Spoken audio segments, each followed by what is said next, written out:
السلام علیکم۔ اپنے چینل پر ہم آپ سب کو خوش آمدید کہتے ہیں۔ ہر روز ایک نئی کہانی کو سننے کے لیے ہمارے چینل کو سبسکرائب کر لیں اور کہانی کو مکمل سنیں۔ شکریہ۔ میں مر جاؤں گی لیکن کبھی بھی تم سے شادی نہیں کروں گی۔ اگر تم نے میرے ساتھ زبردستی کرنے کی کوشش کی تو یاد رکھنا تبریز خان، میری لاش تو تمہارے ساتھ رخصت ہو سکتی ہے مگر میں نہیں۔ ایک چنگھاڑتی ہوئی آواز محفل میں گونجی تھی۔ اس وقت وہاں پر سبھی مرد براجمان تھے۔ پنچایت کا سماں لگتا تھا۔ کسی کو اجازت نہیں تھی کہ مردوں کے بیچ آ کر اپنی آواز بلند کر سکے، مگر سوائے اس لڑکی کے شاید پہلی بار ایسا ہوا تھا کہ کوئی لڑکی یوں مردوں کی پنچایت میں شیرنی کی طرح دھاڑ کر بولی تھی، اور تبریز خان جو ماتھے پر بل ڈالے اس وقت سامنے بیٹھے سرپنچ کے فیصلے پر چہرے پر ایک شیطانی مسکراہٹ سجائے بیٹھا تھا، اپنی فتح کے ڈنکے بجانے ہی والا تھا کہ اس لڑکی کی آواز سن کر اس کی غیرت نے تو جیسے جوش مار دیا تھا۔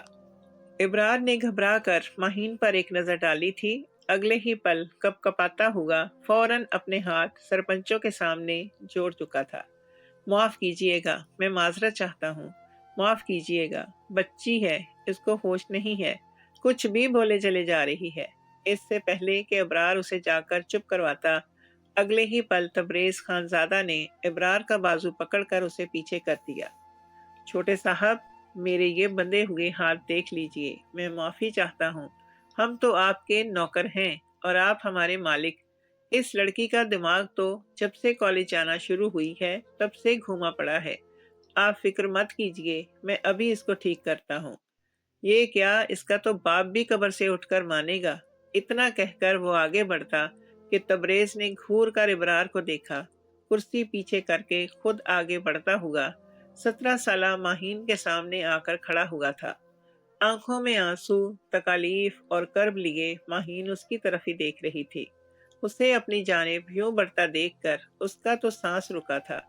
جہاں باقی پنچایت کے لوگ بیٹھے مڑ کر اس جانب دیکھ رہے تھے، وہیں وہ ماہین کے سامنے آ کر کھڑا ہو چکا تھا۔ کہنے لگا، رخصت تو تمہیں میں اپنے ساتھ کر کے لے ہی جاؤں گا، چاہے پھر زندہ ہو یا مردہ۔ آج تک تم نے میری جتنی بھی بے عزتیاں کی ہیں، ہر ایک بے عزتی کا بدلہ اس انداز میں لوں گا کہ خان زادہ حویلی میں تمہاری چیخیں در و دیوار ہلا کر رکھ دیں گی۔ سرپنچ، میں ابھی اور اسی وقت اس لڑکی سے نکاح کرنا چاہتا ہوں۔ میں 1 مہینے کی مہلت دے کر اس کے لیے فرار کے دروازے نہیں کھول سکتا۔ مولوی صاحب کو بلایا جائے۔ یہ الفاظ تھے یا پگھلا ہوا سیسا؟ ماہین کسی طرح خود کو ان سے چھڑوانا چاہتی تھی۔ وہ کبھی بھی اپنا آپ اس تبریز خان زادہ کو نہیں سونپ سکتی تھی، جو جب سے اس کی زندگی میں آیا تھا اس کی زندگی اجیرن بنا کر رکھی تھی، مگر وہ اس کے چنگل میں اب ہمیشہ ہمیشہ کے لیے پھنسنے والی تھی۔ روتی چیختی چلاتی اس نے اپنے آپ کو تبریز خان زادہ سے چھڑوانے کی کوشش کی تھی، اور پیچھے بیٹھے مرد جو عمر میں دونوں سے بڑے تھے مگر سب نے تو گویا ہاتھوں میں چوڑیاں پہن رکھی تھیں، کسی نے بھی جرأت نہ کی تھی کہ حویلی کے سردار کے اکلوتے بیٹے تبریز خان زادہ کو آ کر روک سکتا۔ یوں سب کے سامنے تماشا بنتے دیکھ کر ابرار فوراً آگے بڑھا تھا۔ کہنے لگا کہ جیسا آپ کا حکم سردار جی، آپ فکر مت کیجیے، میں ابھی اسے تیار کروا کر لاتا ہوں، کوئی گڑبڑ نہیں ہوگی۔ ابرار اسے کھینچ کر گھر کے اندر لے کر جا رہا تھا، اور وہ چیخ چیخ کر کہہ رہی تھی کہ میں نے اس شخص سے شادی نہیں کرنی، اس نے میرے باپ کو مارا ہے، اس کی وجہ سے میرا باپ مجھے چھوڑ کر چلا گیا، میرے بابا آج میرے ساتھ نہیں رہے، میں یتیم ہو گئی ہوں، یہ میرے باپ کا قاتل ہے۔ یہ سب کہتے ہوئے وہ رو رہی تھی جب ابرار نے اسے پکڑ کر فرش پر لا کر پٹکا تھا اور کمرے کا دروازہ بند کر چکا تھا۔ ابرار کی بیوی رحیمہ بھی وہیں پر آ چکی تھی۔ کھڑکی سے باہر جھانک جھانک کر وہ باہر آئے مردوں کو دیکھ رہی تھی۔ پھر رحیمہ کہنے لگی کہ دیکھ لیا تو نے، تجھے ہی شوق تھا نا اپنے باپ کے قتل کا بدلہ لینے کا، تیری خواہش تھی نا کہ تو اپنے باپ کے خون کا بدلہ لے، تیری خواہش تبریز خان زادہ نے کیسے پوری کی؟ وہ تجھے بیاہ کر اپنے گھر لے کر جائے گا، اور تیرا جو حشر کرے گا نا، وہ تو خود سوچ، تیری روح کی دھجیاں دن رات اڑیں گی، اور تو چاہ کر بھی خود کو اس سے بچا نہیں پائے گی۔ تجھے کہا تھا نا کہ بڑے لوگ ہیں، ان کے خلاف آواز مت بلند کرو، مگر آج بھگت کر پھر اپنا ہی کیا ہوا۔ وہ پھوٹ پھوٹ کر روتی ہوئی اسے تیار کر رہی تھی۔ آخر اس میں قصور کیا تھا کہ اپنے باپ کی موت کا انصاف مانگنا بھی جرم تھا۔ اس نے پنچایت میں اپنے باپ کو مارنے والے تبریز خانزادہ کو سزا دلوائی تھی، مگر پنچایتی بھی تبریز خانزادہ کے ہی لوگ تھے۔ آدھی رات کو انہی کے گھر پنچایت لگا چکے تھے اور فیصلہ بھی سنا دیا تھا جو ماہین کی زندگی کو اجاڑ چکا تھا۔ تبریز خانزادہ نے کہا تھا کہ میں کفارے کے طور پر اس شخص کی بیٹی ماہین سے شادی کے لیے تیار ہوں۔ ماہی جو اسے سزا دلوانا چاہتی تھی الٹا اس شخص کے چنگل میں پھنسنے والی تھی، اور اس کا چچا تو ویسے ہی ان لوگوں کے آگے کبھی زبان نہیں کھولتا تھا۔ خوف کے مارے اس کا وجود کانپ رہا تھا۔ جب رحیمہ نے الماری سے سرخ جوڑا نکال کر اس کے سامنے بیڈ پر پٹکا، پہن لے اب یہ جوڑا، رخصتی ہو رہی ہے تیری، تو شاید وقت بیٹی ہوگی، کل تیرے باپ کا جنازہ اٹھ رہا ہے اور آج تو دلہن بن کر بیاہی جائے گی اور سہاگرات منائے گی۔ اچھا ٹھیک ہے، یہ الفاظ سن کر وہ چیخ چیخ کر رونے لگی تھی۔ ڈریسنگ ٹیبل پر پڑا ہوا سارا سامان اٹھا کر اس نے چلاتے ہوئے زمین بوس کیا تھا۔ ہر ایک چیز ٹوٹتی چلی گئی اور چچی نے اسی پل ایک زوردار تھپڑ اس کے منہ پر جڑا تھا۔ کہنے لگی، یہ سارا نقصان اب جا کر اپنی اس تبریز خانزادہ کے گھر میں کرنا جس کے گھر میں تم ونی ہو کر جا رہی ہو۔ چچی نے وہی سرخ جوڑا اٹھا کر اس کی گود میں پٹکا تھا اور وہ روتی ہوئی اپنی قسمت پر جیسے ٹوٹ سی چکی تھی۔ ایک آخری بار سامنے کھڑے ابرار کو دیکھا جو دونوں ہاتھ سینے پر باندھے کھڑا تھا۔ وہ اٹھی اور اپنے چچا کے سامنے جا کر کھڑی ہو گئی، روتے ہوئے کہنے لگی کہ چچا کیا کر رہے ہیں آپ کے مرحوم بھائی کا خون ہوں میں، خدا کا واسطہ آپ کو ان لوگوں سے مجھے بچائیے، انہیں کہیں کہ ہمیں ایسا کوئی کفارہ نہیں چاہیے، نہ ہی میں ان کے گھر میں جاؤں گی، وہ شخص جانتا ہے میرے ساتھ کتنا برا سلوک کرے گا۔ مگر ابرار کہنے لگا کہ تمہیں ہی شوق تھا نا اپنے باپ کے خون کا بدلہ لینے کا، بڑے جوش و خروش سے کہہ رہی تھی کہ میرے باپ کو اس شخص نے مارا ہے، میں اسے زندہ نہیں چھوڑوں گی، تو پھر جاؤ، بڑی بڑی باتیں کر رہی تھی نا کہ میرے باپ کا جنازہ تبھی اس گھر سے اٹھے گا جب ان کا قاتل پکڑا جائے گا، جب ان کا قاتل سامنے آئے گا۔ اب آ گیا سامنے، جواب دو مجھے، کیا کہہ رہا ہوں میں؟ تو شروع سے لے کر اب تک تمہیں منع ہی کرتا آیا تھا کہ ایسا مت کرو، مگر یہ ساری بھائی صاحب کی دی ہوئی چھوٹ ہے تمہیں جو آج تم اس نوبت تک پہنچی ہو۔ یہ کہہ کر ابرار بھی غصے سے بھر گیا تھا، چلا کر کہہ کر گیا تھا کہ بتاؤ اسے دلہن، یہ تو ہمارے سروں سے اتری پڑی آئی ہے۔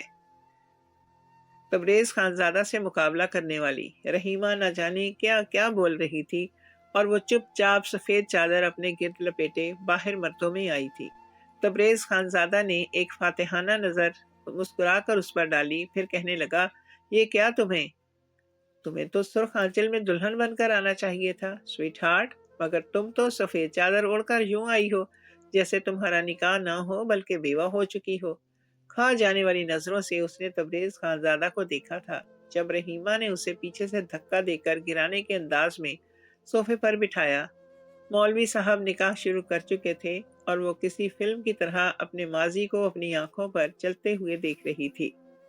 ماں کا تو بچپن میں ہی انتقال ہو گیا تھا۔ ماہین اپنے باپ کے ساتھ اپنے چھوٹے سے آشیانے میں رہتی تھی۔ اب تک انہوں نے جو بھی کمایا تھا وہ اپنی بیٹی کی پڑھائی پر ہی خرچ کیا تھا۔ ان کا ماننا تھا کہ رہن سہن گھر تو بعد میں بھی بندہ اچھا بنا لیتا ہے، مگر جب تک بچے پیروں پر کھڑے نہیں ہو جاتے تب تک ماں باپ کے لیے فضول خرچی کرنا حرام ہے۔ یہی بچے اپنے پیروں پر کھڑے ہو کر ہمیں سکون پہنچائیں گے، ہمارا نام روشن کریں گے۔ مگر جیسے ہی ماہین کالج میں پہنچی تھی، ساتھ ہی دلاور کی طبیعت اکثر خراب رہنے لگی تھی۔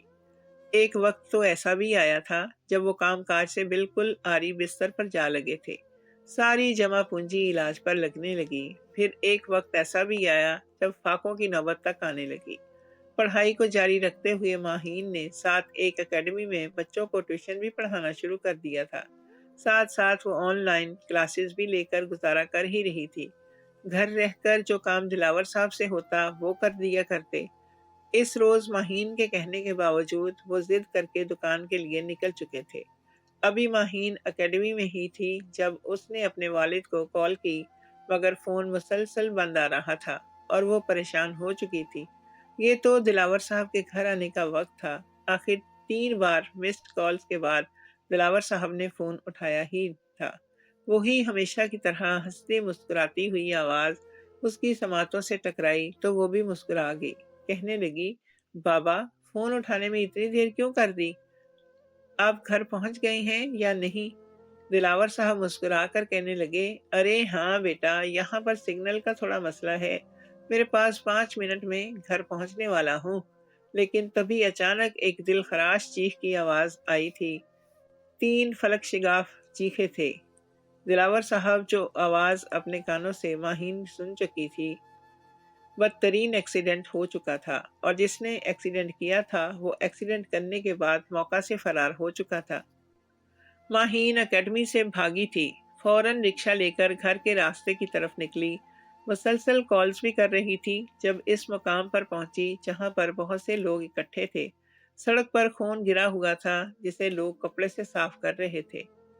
ماہین چیخ چیخ کر روتی ہوئی لوگوں سے کہہ رہی تھی کہ میرے والد صاحب تو ٹھیک تھے نا، اور لوگ اس سے منہ چھپاتے کہتے تھے کہ بیٹا دعا کرو، تمہارے ابو کو بڑی سیریس کنڈیشن میں سرکاری ہسپتال لے کر گئے ہیں۔ ماہی روتی دھوتی وہاں سے سیدھا ہاسپٹل پہنچی تھی، مگر تب تک موت کی ہچکی دلاور صاحب کو ہمیشہ ہمیشہ کے لیے لے جا چکی تھی۔ اپنے باپ کی میت کے پاس چیخ چیخ کر روتی ہوئی ماہین کی سسکیاں سن کر باقی لوگ بھی آبدیدہ ہو چکے تھے۔ اتنے اچانک سے یہ سب کچھ ہو چکا تھا کہ ماہین کو خود بھی سمجھ نہیں آ پائی کہ اس کے والد اسے کبھی یوں بھی چھوڑ کر جا سکتے ہیں۔ پہلے تو ہوش و حواس سے بیگانہ اپنے باپ کی میت کے پاس بیٹھ کر روتی رہی۔ خاندان کی عورتیں، رشتہ دار وہاں پر موجود تھے۔ بار بار جنازے کے وقت کے بارے میں پوچھا جا رہا تھا، لیکن ماہین فوراً اٹھی، ہر ایک کی نظر اسی پر مرکوز تھی۔ جب کہنے لگی کہ جب تک مجھے پتہ نہیں چل جاتا کہ میرے باپ کو کس نے مارا ہے، تب تک میرے باپ کا جنازہ اس گھر سے نہیں اٹھے گا۔ لڑکی ہو کر اس نے اتنی ہمت دکھائی تھی۔ پاس بیٹھی عورتیں کہنے لگیں کہ ارے ماہین بیٹا، سڑک پر اتنے لوگ آتے جاتے ہیں، کیا پتہ کون امیر زادہ تھا جو یہ حرکت کر گیا۔ مگر سب کے منع کرنے کے باوجود ماہین اس مقام پر گئی تھی۔ اس مقام پر آس پاس موجود عمارتوں اور دکانوں پر CCTV کیمرے لگے ہوئے تھے۔ پولیس میں بھی اس نے اطلاع کر دی تھی۔ جب پولیس کی مدد سے جا کر CCTV فوٹیج دیکھی گئی تو گاڑی اور گاڑی کا نمبر دیکھ کر ماہین کے تو رونگٹے کھڑے ہو چکے تھے۔ بے ساختہ اس کے لبوں پر یہی نام آیا تھا، تبریز خان زادہ۔ تبریز خان زادہ کی گاڑی ہے ادھر۔ اس کے منہ سے تبریز خان زادہ کا نام نکلا تھا، اور وہ وہیں دوسری جانب ساتھ کھڑا پولیس آفیسر اچھل کر پیچھے ہٹا تھا۔ ہڑبڑا کر بے ساختہ اس کے لبوں پر یہی آیا تھا، تبریز خان زادہ۔ تبریز خان زادہ کی گاڑی ہے ادھر۔ اس کے منہ سے تبریز خان زادہ کا نام نکلا، اور وہیں دوسری جانب ساتھ کھڑا پولیس آفیسر اچھل کر پیچھے ہٹا تھا۔ ہڑبڑا کر کہنے لگا، او بی بی، کس کا نام لے رہی ہو؟ ارے وہ تو ہمارا بھی باپ ہے، باپ۔ کیا تمہیں سچ میں یقین ہے کہ یہ تبریز خان زادہ کی گاڑی ہے؟ ماہین کی آنکھوں کے آگے تو کئی رنگ آ کر گزرے تھے۔ وہ کبھی سوچ بھی نہیں سکتی تھی کہ بدلے کی آڑ میں وہ اس حد تک جا سکتا ہے کہ اس کے باپ کو اس نوبت تک پہنچا دے، اور آج جس شخص سے وہ نفرت کرتی تھی، اس سے دور بھاگتی تھی، وہ اسے اپنی بیوی بنا کر نہ جانے کیسے کیسے اذیتوں سے دوچار کرنے والا تھا۔ نکاح ہو چکا تھا۔ جب نکاح کے بعد پنچایت کے سبھی مردوں نے مٹھائی کے ٹوکرے سے رس گلے اٹھا کر اپنے منہ میں ڈالے تھے، اور تبریز خان زادہ کی تو تعریف کیے بغیر نہیں رہ پا رہے تھے۔ کہنے لگے کہ آپ نے تو آج اپنے باپ دادا کا نام روشن کر دیا۔ آپ نے اپنی غلطی کو جس انداز میں مانا ہے، یقین مانیے خانزادہ خاندان کا نام روشن ہو چکا ہے۔ ہاں، کچھ لوگ تنقید ضرور کریں گے کہ خانزادہ نے ایک کمی کمین عام سے خاندان کی لڑکی کو اپنے گھر کی بہو بنا لیا اور اس سے اپنی نسل چلائی، مگر ہاں، آپ نے جب گناہ کیا تو اس کا کفارہ بھی ادا کر دیا۔ کچھ لوگ ایسی باتیں کر کے تبریز خانزادہ کی طرف دیکھ رہے تھے، مگر وہ سب کو یکسر نظر انداز کرتا اپنے پہلو میں بیٹھی ہوئی اس لڑکی کو دیکھ رہا تھا، جو پتھر کی مورت بنی دیوار کی طرف دیکھے جا رہی تھی، جس پر اس کے باپ اور چچا کی تصویر لگی ہوئی تھی۔ وہ لوگ تو وہاں سے جا چکے تھے، تبریز خانزادہ بچا تھا اور ساتھ اس کے کچھ خاص گارڈز۔ جب تبریز مسکرا کر کہنے لگا کہ اگر تمہیں یہاں سے اپنا کوئی سامان اٹھانا ہے تو اٹھاؤ، میں باہر تمہارا انتظار کر رہا ہوں۔ وہ اگلے ہی پل قدم بڑھا کر سامنے لگی اس تصویر کی طرف بڑھی تھی اور زور سے تصویر کو دیوار میں دے مارا تھا۔ کانچ کے ٹکڑے زمین پر بکھر چکے تھے۔ رحیمہ اور ابرار کھڑے یہ منظر دیکھ رہے تھے۔ جب ابرار آگے بڑھا کہنے لگا، یہ کیا پاگل پن ہے؟ تم نے اس تصویر کو کیوں توڑا؟ اگلے ہی پل وہ زخمی شیرنی کی طرح چلا کر اپنے چچا کی طرف بڑھی تھی۔ کہنے لگی، خبردار جو اس سے زیادہ ایک لفظ بھی آپ کے منہ سے نکلا تو۔ چچا کہتے ہیں نا خود کو میرا، مگر کاش آپ میں تھوڑی سی بھی غیرت موجود ہوتی تو شاید آج آپ یوں اپنے مرحوم بھائی کی بیٹی کو ایک درندے کے سپرد نہ کر رہے ہوتے۔ آپ میرے باپ کے بھائی کہلانے کے لائق ہی نہیں ہیں۔ آپ نے میرا سودا کر دیا ہے۔ کاش میرا چچا ایک غیرت مند انسان ہوتا۔ لبوں پر مسکراہٹ تھی اور آنکھوں میں آنسو تھے جب اس نے زمین پر گری ہوئی فریم میں اپنے باپ اور چچا کی تصویر دیکھی تھی۔ تصویر نکالی اور اسے درمیان سے پھاڑ دیا۔ چچا کی تصویر کو وہیں پٹکا تھا اور اپنے باپ کی تصویر کو نشانی کے طور پر اپنے سینے سے لگائے باہر کی طرف مڑ گئی تھی۔ کانچ کے ٹکڑے انگلیوں میں پیوست ہونے کی وجہ سے زخمی کر چکے تھے انگلیوں کو۔ خون بہتا ہوا کلائیوں تک جا رہا تھا اور وہ بت بنی تبریز خانزادہ کی گاڑی میں بیٹھ چکی تھی۔ گاڑی خانزادہ حویلی کی طرف رواں دواں تھی اور تبریز خانزادہ بار بار اس کے ہاتھوں سے نکلتے ہوئے خون کو دیکھ رہا تھا۔ جب مزید برداشت نہ ہوا تو اپنے رومال سے اس کی کلائی کو صاف کرنے کے لیے اپنا ہاتھ آگے بڑھایا، مگر ماہین اپنی کلائی کھینچ چکی تھی۔ کہنے لگی، خبردار مجھے چھونے کی کوشش مت کیجیے گا۔ ابھی الفاظ اس کے لبوں سے نکلے ہی تھے جب تک تبریز اسے کلائی سے پکڑ کر اپنے قریب کر چکا تھا۔ وہ زخم اس کے یوں سختی سے پکڑنے پر ماہین کے روم روم کو تڑپا چکے تھے، مگر وہ برداشت کر گئی۔ آگے بیٹھا ڈرائیور خود میں ہی مگن گاڑی چلا رہا تھا اور تبریز اسے اپنے قریب کر کے اس کی کمر میں ہاتھ ڈال کر اپنے چہرے کے قریب کرنے لگا تھا کہ کب سے تمہاری بک بک سنے جا رہا ہوں۔ میں نے کہا تھا نا، جتنی زیادہ میرے سامنے فضولیات بولو گی اتنی زیادہ سزا کی حقدار ٹھہرو گی۔ تمہیں کیا لگتا ہے اپنی یہ اکڑ دکھا کر خود کو مجھ سے دور کرنے میں کامیاب ہو جاؤ گی؟ ہرگز نہیں۔ بڑے درینہ بدلے لینے ہیں تم سے، اور آج سے تو بدلوں کا آغاز ہوا جاتا ہے۔ کہا تھا نا میں نے تمہیں کہ اپنے بستر تک لے کر آؤں گا تمہیں۔ میرے بستر پر دلہن بن کر بیٹھی تم میرے ساتھ محبت بھرے لمحات کا انتظار کرو گی، تو دیکھو آج بالکل حلال جائز ہو کر میرے پہلو میں میرے سینے کے ساتھ لگ کر بیٹھی ہو، اور میرا ہاتھ تمہاری کمر پر گردش کر رہا ہے، اور میرا دل گستاخی کرنے کو بےتاب ہے۔ ابھی بھی تمہیں لگتا ہے کہ تم میرے آگے کسی بھی طرح کا احتجاج کر کے مجھے خود سے دور کرنے کی صلاحیت رکھتی ہو۔ ماہین اس وقت اس کی باتوں پر بالکل معاف دماغ سے سوچ رہی تھی۔ ذہن میں بار بار بس یہی الفاظ آ رہے تھے کہ یہ شخص میرے باپ کا قاتل ہے۔ اس نے مجھ سے بدلہ لینے کے لیے میرے باپ کو مار دیا۔ اس نے جان بوجھ کر میرے باپ کو ٹکر ماری۔ دلاور اپنی گاڑی سے اتر کر گاڑی میں آئی۔ خرابی کو ٹھیک کرنے کے بعد بونٹ نیچے کر کے گاڑی میں بیٹھنے والے تھے جب تک تبریز خانزادہ نے ٹکر مار دی اور سب کچھ تباہ کر دیا اور ماہین کی زندگی اجاڑ دی تھی۔ ماہین کی آنکھوں سے موٹے موٹے آنسو گرے تھے۔ جب خانزادہ حویلی میں آ کر گاڑی روک گئی، اس نے وہی خونوں سے بھرا ہاتھ پکڑا اور ماہین کو گھر کے اندر لے کر آیا تھا۔ سامنے بیٹھی حمیدہ خاتون جو اس وقت فون پر اپنی بہن سے باتوں میں مصروف تھی، اپنے بیٹے کو سفید چادر میں لپٹی ہوئی ایک لڑکی کے ساتھ دیکھ کر ماتھے میں بل پڑ چکے تھے۔ فون بند کیا اور اپنے کندھے پر ڈالی ہوئی شال کو ٹھیک کرتی ہوئی آگے بڑھی۔ کہنے لگی، تبریز یہ لڑکی کون ہے؟ ان کی نظریں تو ہاتھ پر ٹک چکی تھی جس پر تبریز خانزادہ کا خون سے لت پت رومال بندھا ہوا تھا، اور وہ ہاتھ تبریز کے ہاتھ میں تھا۔ اگلے ہی پل تبریز بغیر کسی خوف و ڈر کے کہنے لگا کہ بہو ہے آپ کی، آپ کے بیٹے نے اس لڑکی سے نکاح کر لیا جس نے اس پر یہ الزام لگایا تھا کہ میں نے اس کے باپ کو مارا ہے۔ حمیدہ خاتون کے تو چہرے کی ہوائیاں ہی اڑ چکی تھیں۔ تم اس کمی کمین لڑکی کو اس گھر کی بہو بنا کر کیسے لا سکتے ہو؟ یہ 2 ٹکے کی لڑکی خانزادہ حویلی کی بہو بنے گی؟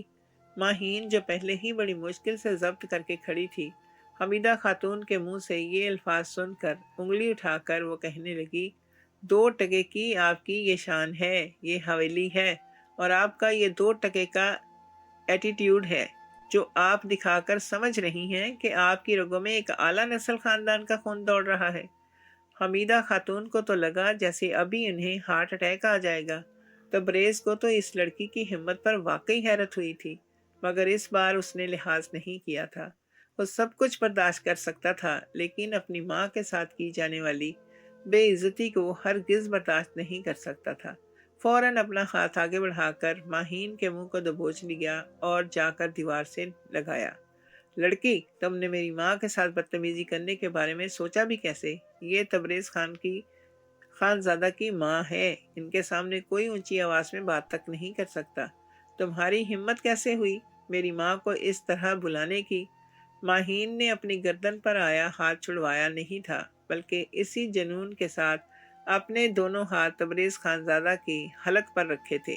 گردن دبا کر کہنے لگی، تبریز خانزادہ، تمہیں بھی کوئی حق نہیں ہے میرے باپ کو مارنے کا۔ میں نے تو تمہاری ماں سے اونچی آواز میں بات کی تو تمہارا ہاتھ میری گردن پر آ گیا، تو پھر سوچو میرے دل میں کیا کچھ چل رہا ہوگا۔ میں تمہارے خون سے اپنے ہاتھ رنگتے ہوئے دیکھنے کے لیے کتنی بےتاب ہوں گی۔ اس لڑکی کی آنکھوں میں بھڑک رہے شعلوں کو دیکھ کر تبریز خانزادہ کی گرفت ڈھیلی پڑ چکی تھی۔ فوراً اس نے اپنی نظریں پھیر لی تھی، جیسے ہمت ہی نہ رکھتا ہو۔ ماہین کی نظروں میں دیکھنے کی اگلے پل بازو سے پکڑ کر اپنے کمرے میں لے کر وہ آیا تھا اور کمرہ لاک کر چکا تھا۔ کہنے لگا، تمہیں اس گھر میں ساری زندگی میری ملازم بن کر رہنا ہوگا۔ میں جب چاہوں گا تمہارا استعمال کروں گا۔ میرے ایک اشارے پہ تمہیں چپ چاپ میرے پاس میرے بستر پر آنا ہوگا، اور ذرا سی بھی چون چرا کی یا بدتمیزی کرنے کی کوشش کی تو یاد رکھنا میں یہ بھول جاؤں گا کہ تم اپنے باپ کے مارے جانے پر افسردہ ہو۔ لحاظ کر رہا ہوں، صدمے سے دوچار ہو، وہ نرمی کا ناجائز فائدہ اٹھانا مت۔ اس کے الفاظ ماہین کے سر کے اوپر سے گزر گئے تھے۔ وہ ایک جانب صوفے پر بیٹھی اور کتنی دیر فرش پر نظریں گاڑے دیکھتی رہی۔ کیا کچھ سوچا تھا اس نے زندگی میں، اور کیا کچھ ہو چکا تھا۔ اسے تو تبریز خانزادہ سے شدید نفرت تھی۔